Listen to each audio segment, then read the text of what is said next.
สบายดีทุกคนสบายดีมื้อนี้สิพามาเบิ่งภาพบรรยากาศการขึ้นเรือนเด้อทุกคนอันนี้เป็นการขึ้นเรือนหรือว่า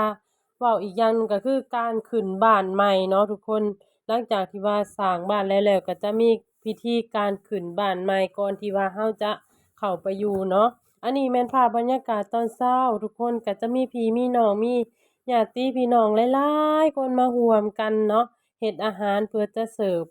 แขกคนที่มาร่วมงานเนาะก็คือ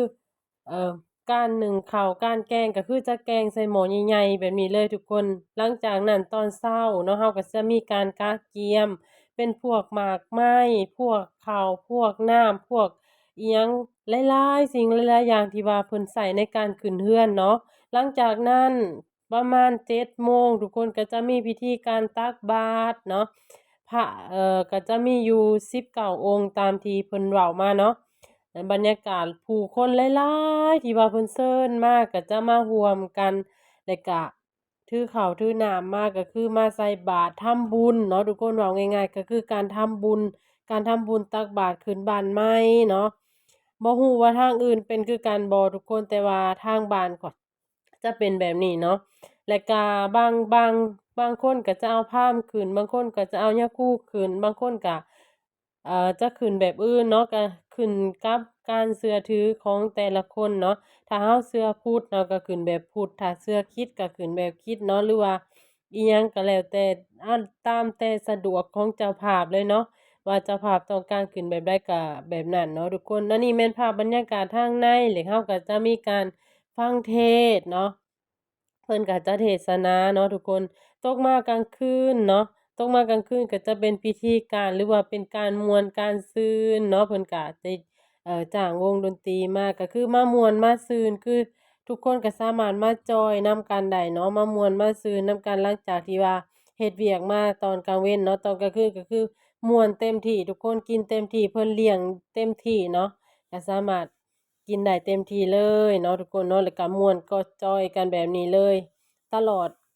อดคืนเลยเนาะทุกคนอันนี้แม่นภาพบรรยากาศตอนกลางคืนเนาะก็จะประมาณนี้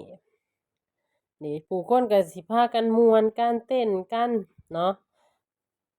ก็จะประมาณนี้อันนี้แม่นภาพบรรยากาศโดยรวมทุกคนนี่เนาะเอามาให้ทุกคนเบิ่งหลายๆคนสิถามว่าอั่น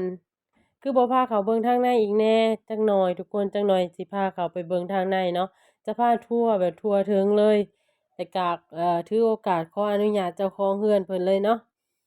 นี่เดี๋ยวจะพามาเบิ่งอันนี้แม่นภาพของเจ้าของบ้านเด้อทุกคนหลังจากนั้นข้อยก็สิพาทั่วเลยเนาะพาทั่วทางในเลยบรรยากาศก็เพิ่นจะตกแต่งด้วยโทนสีขาวอ่อนทุกคน ก็คือแบบว่าสะอาดตาเนาะแบบว่าเบิ่งแบบบ่เบื่อหั่นน่ะเป็นสีที่ว่าเบิ่งได้เลยๆบ่เบื่อเนาะทุกคนเนาะนี่ก็จะประมาณนี้เนาะบ้านก็คือหลังใหญ่แรงทุกคนเนาะก็คือหลังใหญ่แรงเป็นการตกแต่งที่ว่าสวยงามเนาะหลังจากนั้นก็จะพาเลาะมาโซนทางหลังเลยทุกคนอันนี้เป็นห้องครัวเนาะเป็นห้องครัวก็จะประมาณนี้นี่ทุกคนนี่เนาะ เพิ่นตกแต่งได้ก็คือว่าดีเลยเนาะทุกคนคืองามเลยเนาะภาพบรรยากาศทางในก็โอเค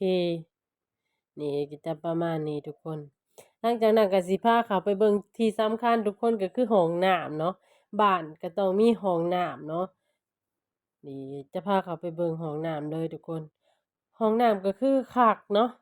สะอาดสะอาดเลยงามทุกคนห้องน้ำก็คืองามเนาะนี่ภาพบรรยากาศทางในก็จะประมาณนี้ สำหรับไผที่ว่าหลายๆคนสิมักถามว่าเอาลงมาเฮ็ดเอาลงเฮ็ดหยังก็คือเอาลงให้ทุกคนเบิ่งเพื่อเป็นแรงบันดาลใจหลายๆคนที่ว่าอยากสร้างแบบนี้ก็สามารถเข้ามาเบิ่งได้เนาะทุกคนเข้ามาเบิ่งเข้ามาชมกันตกแต่งภายในแต่งแบบใดเฮ็ดแบบใดก็สามารถมาเบิ่งได้เนาะก็จะประมาณนี้ทุกคนอันนี้จะเป็นห้องพระเนาะทุกคนเนาะก็จะมีห้องพระเนาะอันนี้เป็นห้องพระ ซึ่งเพิ่นก็จะมีขันหมากเบงมี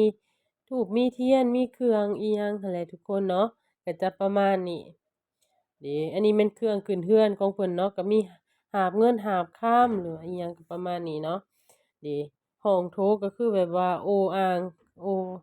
โอ้อางแรงเนาะ กว้างขวางแรงเนาะทุกคนเนาะภาพบรรยากาศโดยรวมก็จะประมาณนี้ทุกคนเนาะ